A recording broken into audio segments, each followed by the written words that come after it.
नमस्कार, आदाब, सत श्री अकाल मित्रों, स्वागत है समाधान कार्यक्रम में आप सभी का एक बार पुनः। मित्रों, बहुत सारे भक्तों की हम कथा सुना करते थे, पढ़ा करते थे। मसलन नरसिंह मेहता जी की बात ले लीजिए, तो हम सुनते थे कि भगवान ने मित्र बन के उनकी हुंडी भी भर दी, साथ ही उनकी पुत्री का विवाह भी उन्होंने ही करवाया और जीवन की बहुत सारी स्थितियों में, परिस्थितियों में भगवान ने मित्र बन के उनकी मदद की। मीरा की बात यदि आप देखें तो जहर का जो प्याला था अमृत में परिवर्तित हो गया, या राणा ने जो सांप भेजा था काटने के लिए वो सांप भी फूलमाला बन गया। सूरदास जी जब गड्ढे में गिर गए थे तो प्रभु ने मित्र बन के उनका हाथ पकड़ा और बाहर निकाल लिया। तुलसीदास जी ने शायद किसी को सौभाग्यवती भाव का वरदान दे दिया, तो उनके पति मृत प्राय थे। अब इन्होंने कहा कि प्रभु मैंने तो अब इनको वरदान दे दिया है, अब आप ही कुछ करो, मेरी इज्जत का प्रश्न है। तो भगवान ने मित्र बन के वहां पे भी मदद की।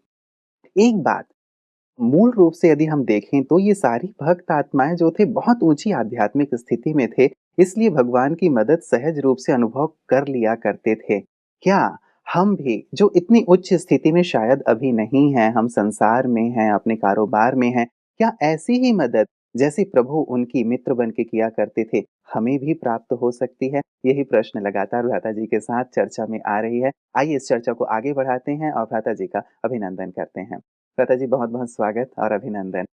Thank you. प्रश्न यही है मेरा भ्राता जी, क्योंकि इतनी आध्यात्मिक स्थिति हमारी तो आज की दौर में स्थिति में नहीं है, लेकिन हम चाहते तो ज़रूर हैं कि जैसे भगवान ने इन भक्तों की मदद की, हमारी भी मदद करें। क्या करें? कम से कम 18-20 लाख लोग जो परमानेंटली और सभी धारणाओं पे चलकर ये राजयोगी जीवन व्यतीत कर रहे हैं, जी। उसमें से कम 1000 ऐसी स्ट्रॉन्ग आत्माएं अवश्य हैं हमारे पास, जिनका नरसिंह मेहता जैसा, सूरदास जैसा या तुलसीदास जैसा भगवान से प्यार है। और ऐसे अनुभव भी हैं। बिल्कुल, और उनके ऐसे ही अनुभव हो रहे हैं। माताओं को मैं देखता हूँ कि माताएं बहुत भोली भाली हैं, बस जिनका भगवान से बहुत प्यार है, उनको कदम कदम पर मदद मिल रही है। मैं आश्चर्यचकित होकर उनके अनुभवों को देखता हूँ और सीखता हूँ कि देखिए, भगवान को न तो एजुकेशन चाहिए, न बुद्धि के बहुत तर्क, उसको चाहिए भावनाएं और प्रेम। तो ये गांव की माताएं जो अति भोली हैं, और कितना वंडरफुल इनको अनुभव है। एक जगह अभी हम गए, जी। बहुत सुंदर ये अनुभव है। माता काफी ओल्ड हो चुकी है, पैरों में भी तकलीफ है। बच्चों ने उसको घर दे दिया है, एक अकेला 2 रूम का घर है, हुँ। और हम उसके घर में गए। वो आ नहीं सकती थी, कहा भाई चलो उससे मिला, वो बहुत अच्छी आत्मा है। पहुंचे हम तो देखा घर बहुत साफ। मैंने उसको कहा, माता जी आपके घर में इतनी सफाई, आप अकेली? कह रहा है शिव बाबा बैठा है ना, वो मुझे बहुत मदद करता है। फिर मैंने उसको हंसी में ऐसे ही कहा कि अच्छा 5 बार बाबा को अपने घर में बुला लिया करो। हाँ, हाँ। उसने कहा 5 बार क्यों? ये सुनते ही मैं सोचा शायद वो कहेगी 10 बार बुलाती हूँ। कहा मैं तो 1 ही बार बुलाती हूँ और जाने ही नहीं देती। हम उसे देखते रह गए कि सचमुच भगवान इन पर, इनके भोलेपन पर, इनके निश्चल प्रेम पर सचमुच कुर्बान है। हुँ। तो उसके घर में वाइब्रेशन से परमात्मा प्यार के थे। वो 80 साल की माँ, उसके चेहरे पे कोई बूढ़ेपन के लक्षण नहीं, कोई उदासी नहीं, अकेली रहती है। हालांकि पैर ठीक नहीं है, ज्यादा चल फिर नहीं सकती, लेकिन मस्त रहती है। तो कहने लगी मेरे सब काम तो शिव बाबा करता है। तो ये अनुभव बहुतों को होते हैं। जी, जी। इसमें बात होती है पवित्र हृदय की, मन में कोई छल कपट नहीं, अपने काम ईमानदारी से किए हैं, जीवन बहुत सात्विकता से बिताया है, परमात्मा के प्रति बहुत समर्पण भाव है, उसके प्यार में मगन रहने की जरूरत है। माताएं मुझे सुनाती हैं कि हमने संसार देख लिया, बचपन से अब तक 4 बच्चे हैं, उनकी पालना की, मैरिज करा दी, अब हमने सबको कह दिया, हमारे कार्य पूरे हुए, हमारी आयु हो गई है 70 साल, अब हम और हमारा शिव बाबा।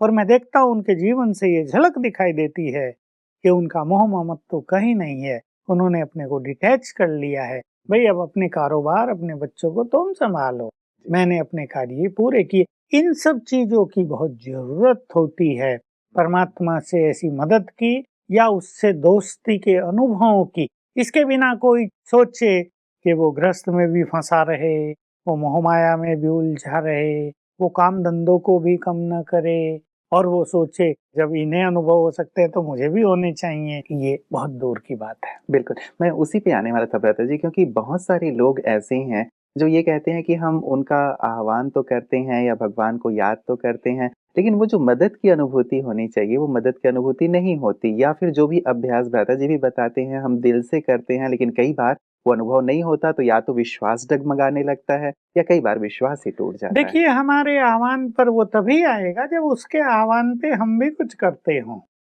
वो हमें करने को कहता रहे, वो हमें बुलाता रहे, सवेरे 4 बजे उठाता रहे, उठाता भी खुद है। बच्चे उठो, मैं तुम्हारे लिए वरदान लेकर आया हूँ, मैं तुम्हें सब कुछ देने आ गया हूँ, लो ये शक्तियाँ, तुम्हारे जीवन के लिए जो तुम्हें चाहिए लो। और हम करवट बदल के फिर सो जाते हैं, फिर वो उठाता है, फिर हम दूसरी करवट ले लेते हैं। मतलब उसकी तो नहीं सुनते हम। उसकी नहीं सुनते तो वो भला कैसे सुनेगा?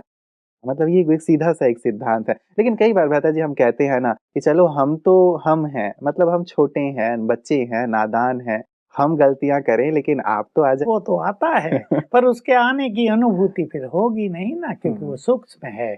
उसके आने के लिए जैसे हम कल चर्चा कर रहे थे, हमारे स्पिरिचुअल लेवल भी ऊंचा उठना ही चाहिए। जी, मान जी। लो आप प्राइम मिनिस्टर से मिलने जा रहे हो और आपको बात करना भी नहीं आता, आप डर रहे हैं, प्राइम मिनिस्टर कैसे मैं बात करूंगा, पता नहीं सिक्योरिटी वाले जाने देंगे या नहीं, क्या होगा, तो मिलन अच्छा होगा ही नहीं ना। जी, जी। लेकिन आप फ्रेंडली जा रहे हैं, आप बिल्कुल ओपन हैं उनसे, आपके मन में कोई संकोच नहीं है, जी। तो मिलन का आनंद होगा। भ्राता जी, कल आपने कहा था कि जैसे हमें खुदा दोस्त का अनुभव करना है, तो हमें भी सूक्ष्म होना होगा, सूक्ष्म शरीर में आना होगा, और वो भी जैसे ब्रह्मा के सूक्ष्म तन में आते हैं। लेकिन हम तो एकदम ये मोटी चमड़ी वाले हैं, अब अभी सूक्ष्म तन में जाना और वो अनुभूति करना, ये थोड़ा-सा डिफ़िकल्ट लगता है। क्या एकदम ईज़ी तरीका ऐसा नहीं हो सकता कि मैं फ़ील कर सकूँ कि सचमुच वो आ गया और जैसे मेरे साथ-साथ है? आपको कहूँ कि हम दोनों यहाँ बैठे हैं, जाओ आप अपने रूम में बैठो, हुँ, 1 सेकंड में आप पहुँच जाएँगे ना वहाँ। जी। जैसे मैं यहाँ नहीं वहाँ हूँ।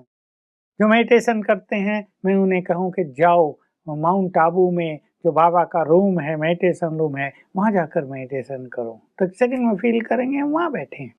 ऐसे सेकंड में फ़ील करना हम आकाश के ऊपर हैं। हुँ, बस, हम हैं वहाँ, क्योंकि जहाँ हमारी कॉन्शियसनेस चली जाती है, वहाँ हमारा सूक्ष्म शरीर भी निर्मित हो जाता है। यही सत्य फिलॉसफी है। तो हमें इसको ज़्यादा कॉम्प्लिकेटेड नहीं बनाना है। जहाँ का हम सोच रहे हैं, एक माँ अपने बच्चे के बारे में सोच रही है, वो वहाँ रहता है, ऐसा है, अब पढ़ रहा होगा। तो बस ऐसे ही हम अनुभव करें, हम आकाश के ऊपर सूक्ष्म लोक में हैं, हुँ। सामने ब्रह्मा बाबा खड़े हैं, उनसे डिवाइन रेज फैल रही हैं, उनके तन में शिव बाबा हैं, मस्तक में चमक रहे हैं। इसकी प्रैक्टिस करें और प्रैक्टिस करें उनसे बात करने की। हुँ, हुँ। बात करते करते करते बहुत सारी चीजें ओपन हो जाएंगी। बिल्कुल। पता जी, एक चीज़ जो आपने कही है, थोड़ा-सा स्पष्टीकरण चाहूँगा। अब माँ को पता है बच्चा कैसा है, पता है कि वो कहाँ रहता है। अच्छा, मुझे ये भी पता है कि मेरा रूम कहाँ है, तो वहाँ तो मैं ईज़िली चला जाता हूँ। लेकिन आकाश के ऊपर जो सूक्ष्म वतन है, वो तो मैंने कभी देखा ही नहीं है, तो वहाँ पहुँचना ये कठिन लगता हाँ, है। यही कठिनाई मेडिटेशन में मनुष्य को होती है, क्योंकि ये स्थूल चीजें हैं और मनुष्य को बॉडी कॉन्शियसनेस में रहने की प्रैक्टिस है। हुँ, ये हुँ। बॉडीली वर्ल्ड उसका अपना वर्ल्ड है, जी। उन्हें सब कुछ देखा है। लेकिन ये जो सूक्ष्म संसार हैं, इनका हमें ज्ञान हो गया, तो हम इनको विजुअलाइज करने की प्रैक्टिस किया करें। हुँ, जैसे हमें कोई बता दे कि इंग्लैंड में महारानी का महल ऐसा है, ऐसे कमरे हैं, ऐसा सजावट है, यहाँ उसका पहले का सिंहासन था, यहाँ वो बैठती है, ऐसा उसका डील डोल है। तो हम अपनी काल्पनिक शक्ति से उसको विजुअलाइज करेंगे ना। हुँ, हुँ, हुँ।